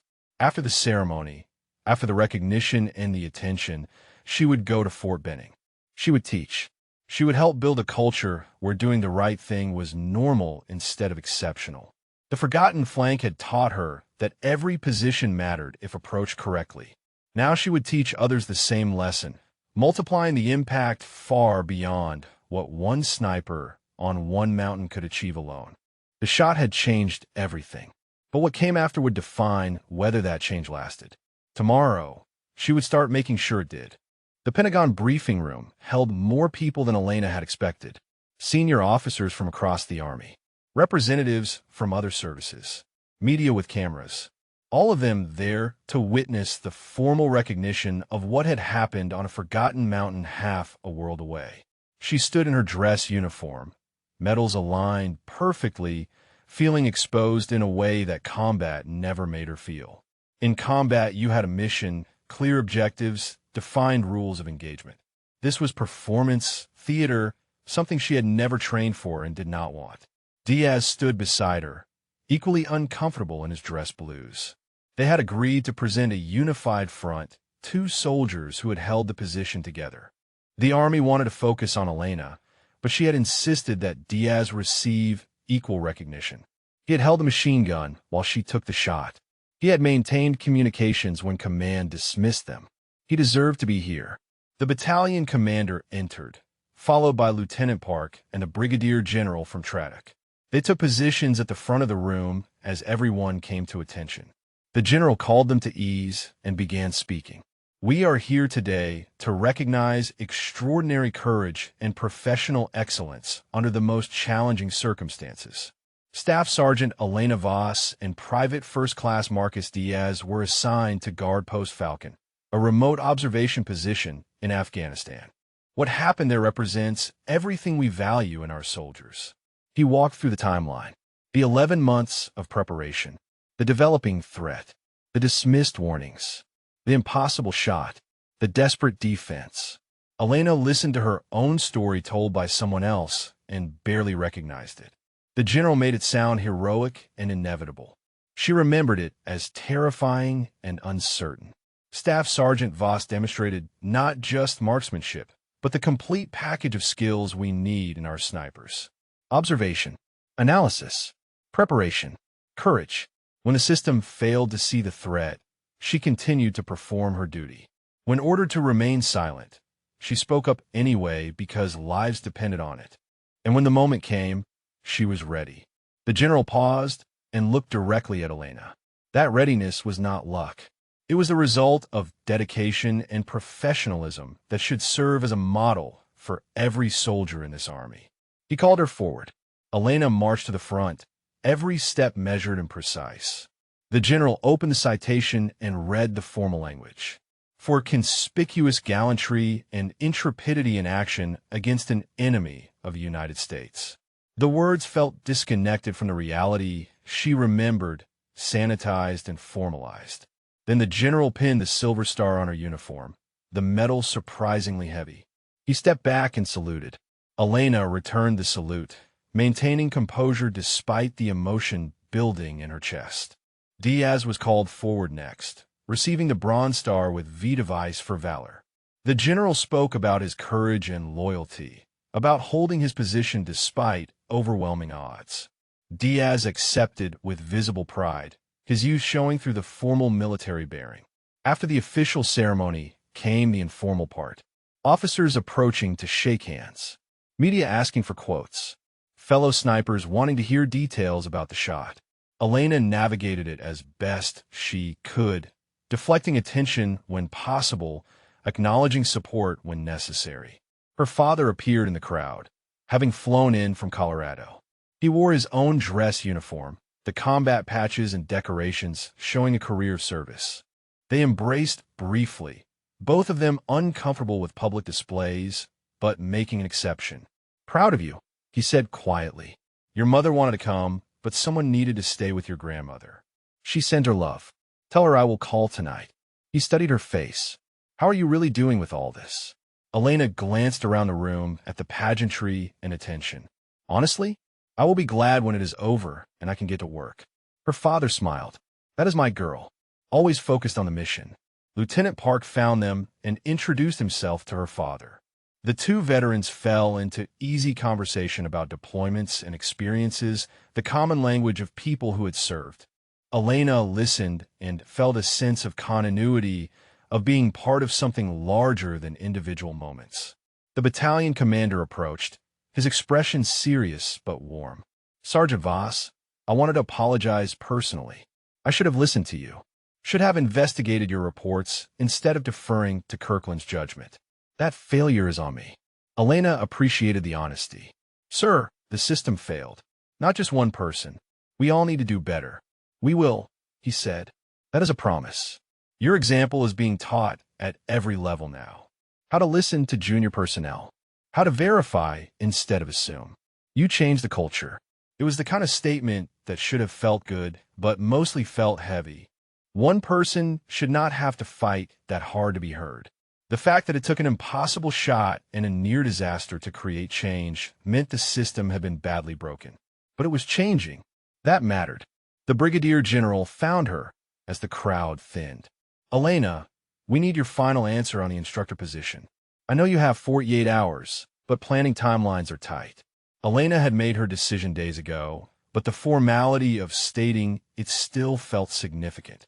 Sir, I accept. I want to build that course. I want to teach snipers how to see what others miss and have the courage to act on it. The general smiled broadly. Outstanding. We will get orders cut immediately. You report to Fort Benning in 30 days. That gives you time to finish medical clearances and get settled. They discussed logistics, curriculum ideas, timeline for development. The general was serious about making this a flagship program, something that would fundamentally change how the Army trains snipers for independent operations. As the meeting broke up, Elena found herself alone with Diaz. The kid looked overwhelmed but happy, the medal on his chest catching light. So you are really doing it, he said. Going to be an instructor. Elena nodded. Feels like the right move. What about you? Back to Afghanistan? For now. But I put in a packet for Ranger School. Figure if I'm going to do this, I should do it right. She felt pride at that. Diaz had come to Guard Post Falcon as a kid who asked too many questions. He was leaving as a combat veteran with confidence and direction. That transformation was its own kind of victory. You will do great, she said. Just remember what we learned up there. Every position matters if you approach it correctly. They talked for a few more minutes before the PA staff pulled them away for final photos and interviews. Elena went through the motions, answering questions, smiling when appropriate, deflecting credit to her team.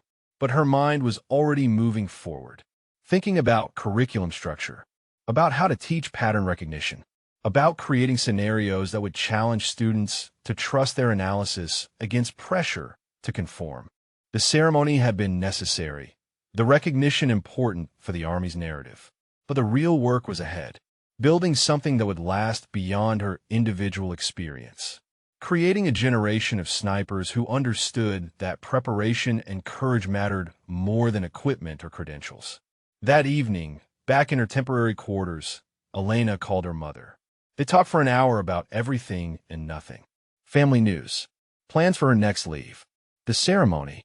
Her mother cried a little, pride and relief mixing together. When they hung up, Elena opened her journal to a fresh page and began sketching out course modules.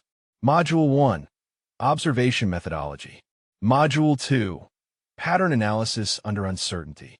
Module 3, Environmental Mastery. Module 4, Decision-Making When Command is Wrong. That last one would be controversial. The Army did not like teaching soldiers to question authority. But Elena had learned the hard way that blind obedience could be as dangerous as insubordination. The key was teaching judgment, how to know when to push back and how to do it effectively. She worked late into the night, ideas flowing faster than she could write them down. This was the work that excited her, the mission that made sense. Not ceremonies or medals, but teaching others to be ready when their moment came. Somewhere in Afghanistan, soldiers were occupying Guard Post Falcon, watching the valleys, logging observations, maintaining the vigilance she had established. They had resources now, support, respect. But resources and respect were not enough without the mindset that made them effective. That mindset was what she would teach. The understanding that forgotten positions were often the most critical. That preparation determined outcomes. That courage meant acting even when the system failed you. The shot had been her proof. The course would be her legacy. Elena closed the journal and looked at the silver star sitting on her desk. The medal represented one moment, one decision, one impossible shot through a blizzard. But what it really represented was 11 months of preparation, creating the possibility that impossible could become inevitable. That was the lesson. That was what she would teach. That was how one sniper on one forgotten mountain would change how the Army thought about observation, preparation, and courage. The flank might have been forgotten, but it would never be forgotten again. Fort Benning felt different than Elena remembered from her initial sniper training years ago. The ranges were the same, the buildings familiar, but she was arriving with different eyes. Not as a student trying to prove herself, but as an instructor tasked with changing how the Army approached independent operations. The chief instructor, a master sergeant with 22 years and 4 combat deployments, met her at the schoolhouse. Name was Chun, and his handshake was firm but assessing. So you're the one who made the impossible shot. Elena bristled slightly at the reduction of everything to that single moment. I am the one who spent 11 months preparing for it. Chun smiled, the first genuine warmth she had seen from him. Good answer. We get too many heroes who think one moment of glory makes them experts. You understand, it is about the work before the trigger pull. He walked her through the facility. Classrooms, ranges extending out to 1,500 yards, simulation rooms, storage for weapons and equipment. Everything she would need to build the course, plus resources she had not expected. The Commandant wants this program to be the standard, Chun said. Not just for Army snipers, but for all services. What you did showed a gap in our training. We teach marksmanship and tactics, but we do not teach soldiers to operate truly independently, to see patterns, to trust their judgment against official dismissal. That is exactly what I want to address, Elena said. The technical skills matter, but the mindset matters more. They spent the afternoon discussing curriculum structure. Chun had ideas about integration with existing courses. Elena pushed for a standalone program that could go deeper into observation methodology and decision-making under uncertainty. They debated, negotiated, found compromise. By evening, they had a rough framework. 6 weeks intensive, mix of classroom and field exercises. Emphasis on environmental mastery and pattern recognition. Scenarios designed to create pressure to conform, teaching students when and how to push back. Chun looked at the outline and nodded. This is different. This is needed. When do we start? First class begins in 3 months, Elena said. That gives us time to develop materials and recruit the right students. The right students meant something specific. Not just the best marksmen, but soldiers who showed initiative and independent thinking. Elena reviewed hundreds of files, looking for patterns in service records. Soldiers who had identified problems others missed, who had spoken up despite risk, who approached assignments with the same dedication regardless of prestige. She found 12 for the first class, a mix of Army, Marines, and 1 Air Force combat controller. All of them had demonstrated the raw qualities she wanted to refine. All of them had stories of being dismissed or overlooked before proving their worth. Lieutenant Park called 2 weeks in her preparation. Just wanted to check in. How is the instructor life treating you? Elena leaned back in her office chair, looking at the stacks of curriculum materials. Honestly, it is harder than I expected. Teaching is different than doing. Park laughed. Yeah, passing on knowledge is its own skill. But you will figure it out. You always do. They talked about Afghanistan. The battalion had instituted new protocols for remote positions. Better communication, regular intelligence reviews, actual investigation of reports from observation posts. Elena's journal methodology was being taught to every soldier assigned to isolated duty. Your impact is spreading, Parks said. I have heard from 3 other battalions asking for copies of your techniques. You are becoming legendary. Elena felt uncomfortable with that. I just want soldiers to be prepared. Legend status is not the goal. Maybe not, but it is the result. And that matters. When soldiers hear your story, they see that doing the right thing can make a difference. That one person with courage and preparation can change outcomes. We need that message. After they hung up, Elena returned to her course materials. She was developing a module on moral courage, on how to challenge authority appropriately. It was delicate territory, teaching soldiers to question without teaching them to be insubordinate. She thought about her own experience with Kirkland, how she had reported through proper channels, how she had documented everything, how she had tried to work within the system even as it failed her. That methodology was teachable. The challenge was conveying the emotional toll, the doubt, the fear of being wrong. Her father visited during the 2nd month of preparation. He walked the ranges with her, listened to her curriculum plans, offered insights from his own teaching experience. Over dinner at a local restaurant, he asked the question she had been avoiding. Are you happy with this choice? Elena considered that. Happy felt too simple for what she was experiencing. Fulfilled, maybe. Purposeful. I think this is where I need to be, where I can do the most good. But, she smiled slightly. You always hear the but. But part of me misses the simplicity of Guard Post Falcon. The clear mission. The direct impact. Teaching is more abstract. Her father nodded. I felt the same way when I transitioned to instruction. You go from doing the thing to teaching others to do the thing. It feels less immediate, but the impact is broader. Every student you train, right, might save lives you will never know about. That is what keeps me going, Elena said. The idea that somewhere, someday, one of my students will be in an impossible situation and the preparation I gave them will make the difference. That is legacy, her father said. That is how you change the world. Not through one heroic moment, but through 1,000 small improvements in the people you teach. The first class arrived on a Monday morning in October. 12 soldiers standing at attention, nervous and eager. Elena stood before them in her instructor uniform, the silver star visible on her chest, and felt the weight of responsibility. My name is Staff Sergeant Voss. Over the next 6 weeks, I'm going to teach you how to operate independently in the most challenging environments. This is not about shooting. Shooting is the easy part. This is about seeing what others miss, preparing for contingencies nobody thinks possible, and having the courage to act on your analysis even when everyone tells you that you are wrong. She walked them through the curriculum, the observation techniques, the pattern recognition exercises, the environmental mastery protocols, the moral courage scenarios. Each module built on the last, creating a comprehensive skill set. But the real teaching happened in the margins, in the conversations during breaks, in the individual mentoring, in sharing stories about what worked and what did not.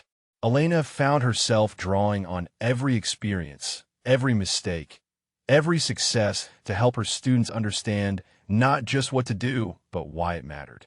One student, a Marine corporal named Torres, struggled with the pattern recognition exercises. She could make the shots, but could not see the developing threats in the scenarios. Elena worked with her unknown, teaching her to slow down, to observe rather than look, to let patterns emerge instead of forcing them. The breakthrough came in week 4.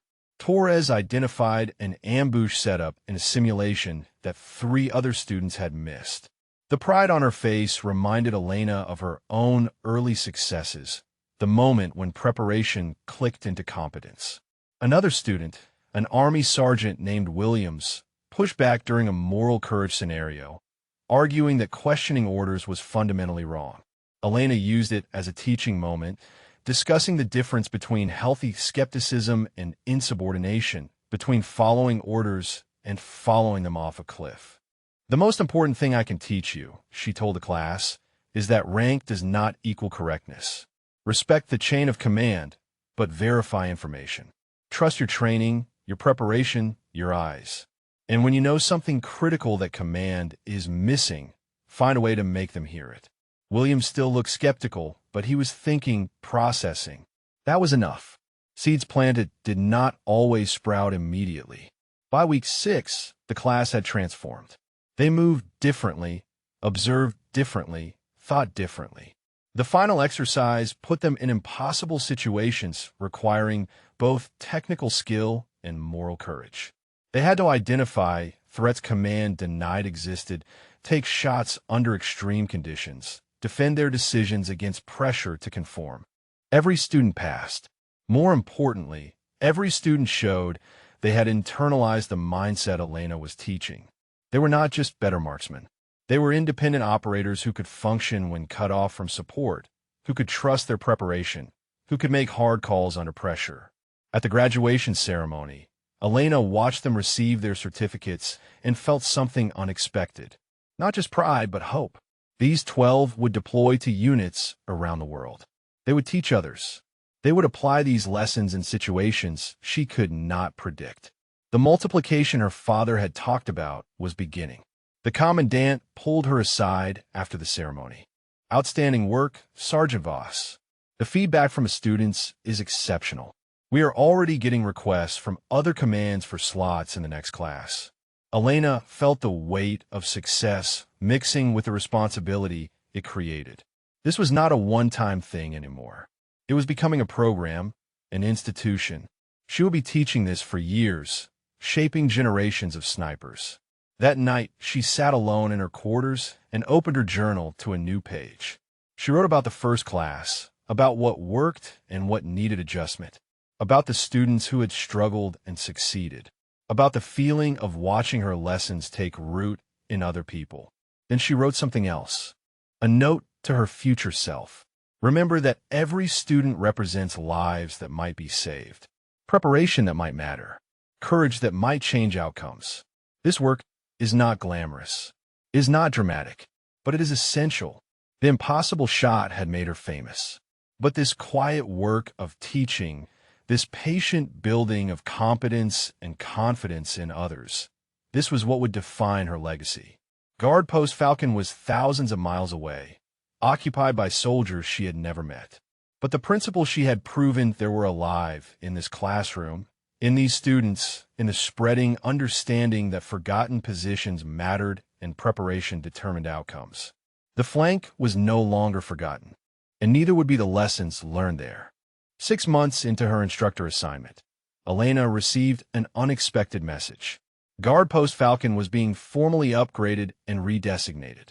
The Army wanted her there for the ceremony, wanted the sniper who had proven its importance to witness what her stand had created. The flight back to Afghanistan brought complicated emotions. Pride at the recognition, concern about returning to a place that held such intense memories, curiosity about how the position had evolved since she left. Diaz met her at the airfield, now a corporal with Ranger tab on his shoulder. He had made it through the school, earned the respect he had been seeking. They embraced briefly, both of them understanding what the other had been through without needing words. "Welcome back, Sergeant," he said with a grin. "The mountain missed you." They flew to Warhorse together, catching up on the past months. Diaz had deployed twice more, both times to remote positions where his experience at Guard Post Falcon made him invaluable. He had taught others Elena's observation methodology, spreading the techniques organically through shared experience. "Your methods are everywhere now," he said. "Every observation post I visit, soldiers are keeping journals like yours, doing the environmental calculations, taking it seriously instead of treating it like punishment duty." That was the multiplication Elena had hoped for. Not just formal courses, but organic spread through soldiers who understood why it mattered. The ceremony was scheduled for the following morning. Elena spent the evening walking the base, noting changes. New construction, different faces, but the essential character remained the same. Soldiers doing hard work in difficult conditions, most of them unaware of how close they had come to disaster months ago. Lieutenant Park found her near the operations center. He was a captain now, promoted after the investigation that had followed the Guard Post Falcon engagement. They sat outside and watched the sun set over the mountains. "I have been thinking about that night," Park said, "about how close we came to catastrophe. If you had not been exactly who you are, prepared exactly as you were, hundreds of people would have died. Elena shook her head. Someone else would have seen it eventually. Maybe, but maybe not in time. That is what keeps me up some nights. The realization that we almost failed because we could not imagine being wrong. The system learned, Elena said. That counts for something. Park nodded. It did. New protocols. Better communication. Actual respect for observation posts. But learning should not require near disasters. That is what I am trying to change from my position now. They talked until full dark. Two people who had been part of the same crisis processing it in different ways. Park carried guilt for not pushing harder. Elena carried the weight of knowing she had been right when it mattered most. Both of them were using those experiences to make the system better. The next morning, Elena flew to guard Post Falcon. The approach was familiar, the mountain unchanged. But the position itself was completely transformed. The original bunker had been expanded and reinforced.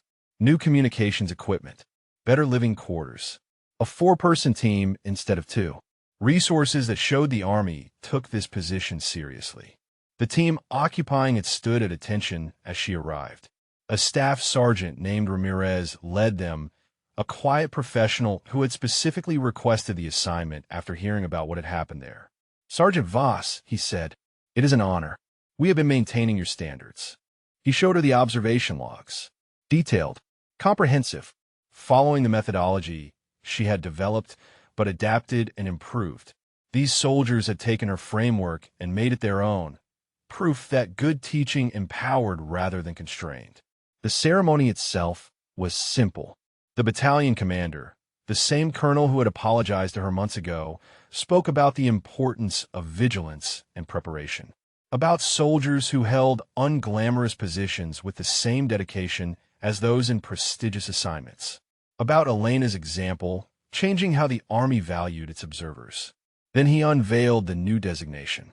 Guard Post Falcon was now Observation Post Voss. Appel anonyme, a recognition that would outlast her service, outlast everyone present.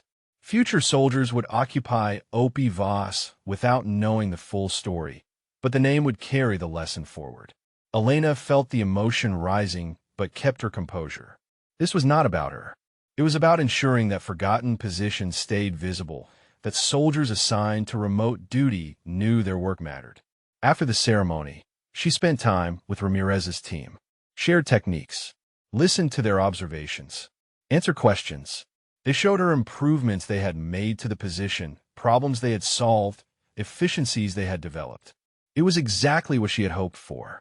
Not rigid adherence to her methods, but thoughtful evolution. Before leaving, Elena stood at the observation point where she had taken a shot, 2,100 yards to where the enemy commander had fallen.